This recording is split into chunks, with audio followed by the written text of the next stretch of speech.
कफारा 12 साल का लड़का था जो अब बोलता नहीं था। कुछ महीने पहले गांव में आग लगी थी और उसने अपनी दादी और ढोल दोनों को खो दिया था। वो ढोल उसका सब कुछ था, उसकी भाषा, उसका खेल, उसका विश्वास। अब वह चुप रहता था, सिर्फ राख के ढेर के पास बैठकर, जहां कभी वो ढोल रखा था। एक दिन जब हवा थोड़ी तेज चली, राख उड़कर उसके चेहरे पर आई और तभी उसे एक धीमी सी थाप सुनाई दी। थप थप थप। कफारा कफारा उसने सोचा, यह भ्रम है। लेकिन अगले दिन फिर वही थाप, फिर वही पुकार।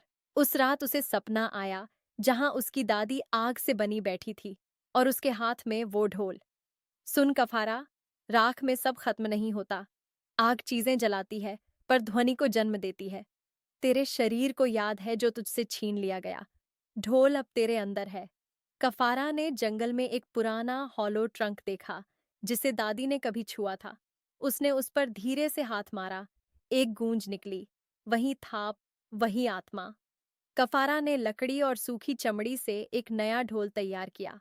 कफारा ने अगली पूर्णिमा पर पुरानी जगह बैठकर ढोल बजाना शुरू किया। धीरे धीरे गांव वाले आने लगे, हर कोई हैरान, क्योंकि ये थाप जानी पहचानी थी। यह दादी की थाप थी, पूर्वजों के गीत, वो जो कभी अनकहे रह गए थे। अब जब भी कफारा ढोल बजाता, लोग कुछ न कुछ सुनते थे। किसी को खोए हुए पिता की आवाज, किसी को बचपन की लोरी, किसी को वो पशु पुकारें जो जंगल से लुप्त हो चुकी थीं। एक दिन एक छोटा बच्चा बोला, मुझे तो अपने पिछले जन्म का नाम याद आ गया।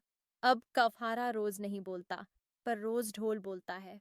उसकी माँ कहती है, मेरा बेटा अब एक लड़का नहीं, वह एक गूंज है। वो वो चीजें सुन सकता है जो शब्दों में नहीं कही जा सकती। कुछ चीजें खत्म नहीं होती, वे राख में रूप बदल लेती हैं।